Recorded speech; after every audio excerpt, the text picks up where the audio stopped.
पूज्य गुरुदेव, ब्रह्मचारी धीरज भैया राहतगढ़ से पूछ रहे हैं। पहले यह कहा जाता था कि पूजा, शांति धारा, विधान, अभिषेक आदि ये सभी तरह की समस्याओं का निदान इनसे होता है, इस पर दृढ़ ध्यान रखो। परंतु आज जब समस्या आई तो पूरे सभी कार्य बंद करने को कहा जा रहा है। तो कहाँ गई मंत्रों की शक्ति? इसे लेकर कुछ लोग ये कहने लगे हैं कि आप लोगों की क्रियाकांड व्यर्थ है। गुरुदेव, ऐसे लोगों को क्या जवाब दूं? देखिए, जहाँ तक धार्मिक क्रियाओं का सवाल है, इनका निश्चित लाभ है, इनका प्रभाव है, पर धार्मिक क्रियाओं का वैयक्तिक लाभ विशेष है। सामुदायिक लाभ सब तक नहीं पहुंच पाता, क्योंकि आज दुनिया में सकारात्मकता कम, नकारात्मकता ज़्यादा है। धर्म करने वाले लोग कम, पाप और पाखंड में रमने वाले लोगों की संख्या बहुत अधिक है। इसलिए जब ऐसी महामारियां आती है, उस घड़ी में व्यक्तिगत धार्मिक क्रियाओं का असर समुदाय पर पूरी तरह नहीं पड़ पाता। लेकिन ऐसी घड़ी में भी जो धर्म करते हैं वो अपने आप को सुरक्षित कर लेते हैं। बीमारी से सुरक्षित करे या ना करे, भय से तो अपने आप को मुक्त कर ही लेते हैं। जहाँ तक सवाल है धार्मिक क्रियाओं को बंद करने का, तो धर्मियों ने धार्मिक क्रियाएं कहीं बंद नहीं की। धर्म तो आज भी उनका चल रहा है। धार्मिक क्रिया का तरीका बदला, वो केवल इसलिए कि रोग संक्रामक है, और संक्रामक रोग से बचने के लिए हमें कहीं समूह में एकत्रित नहीं होना। इस सावधानी से मंदिर आदि को बंद किया गया, वहां से दूर रहने की बात की गई। लेकिन ऐसी घड़ी में भी जो नमोकार जप रहा है, जो भगवान की भक्ति कर रहा है, जो भक्तामृत का पाठ कर रहा है, वो निश्चिंत है, उसके मन में कोई भय नहीं है। वो इस श्रद्धांत से जी रहा है कि जब तक मेरा पुण्य है मुझे कुछ भी नहीं हो सकता, और जो होगा हम उसे सहेंगे। ये विश्वास धर्म देता है। इसलिए धार्मिक क्रियाएं कभी व्यर्थ नहीं होती। जो लोग इस तरह की बातें कर रहे हैं वे धर्म के मर्म को नहीं समझ रहे हैं। और एक बात और समझना चाहिए, अगर अचानक कहीं आग लग जाए तो उसे बुझाने के लिए पानी डालने का काम समझदारी कहलाती है।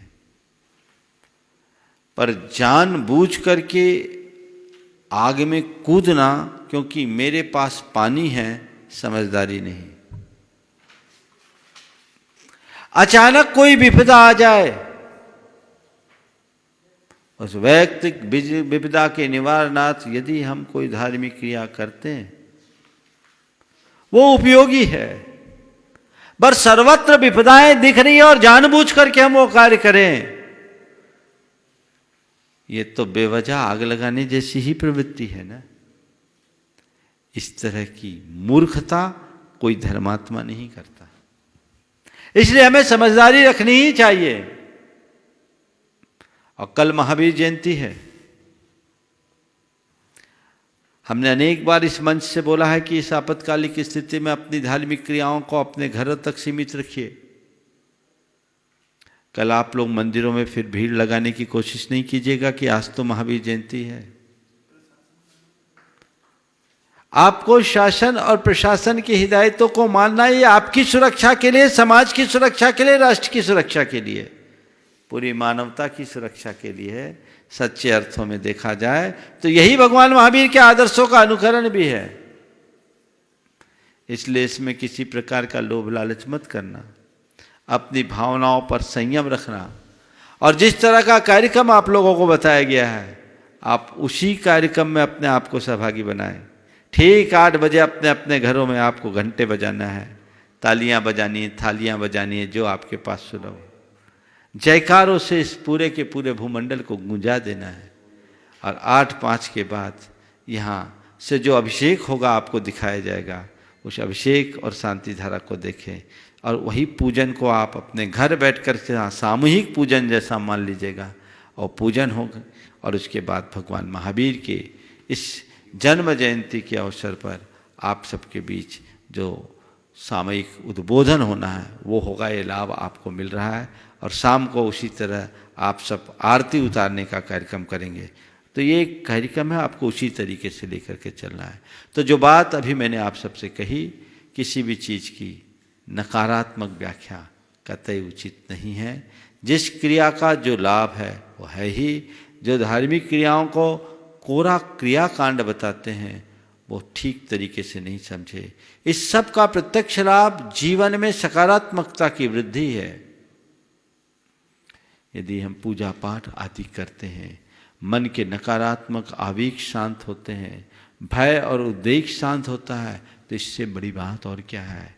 आत्मविश्वास की वृद्धि होती है, तो इससे बड़ी उपलब्धि क्या है। इसलिए इनकी अपनी उपयोगिता है, इनकी अभी प्रासंगिकता है। और अभी यदि इन्हें से दूर रहने के लिए कहा गया, इसका मतलब ये नहीं कि वे निरर्थक है, इसका केवल यही है कि वो समयोचित नहीं है। और जो क्रियाएं समयोचित नहीं, उससे हमें थोड़ी देर के लिए दूर रहना चाहिए। यह आपत्कालिक धर्म है जिसे हमें सबको स्वयं के, समाज के और राष्ट्र के हित में निभाना ही चाहिए।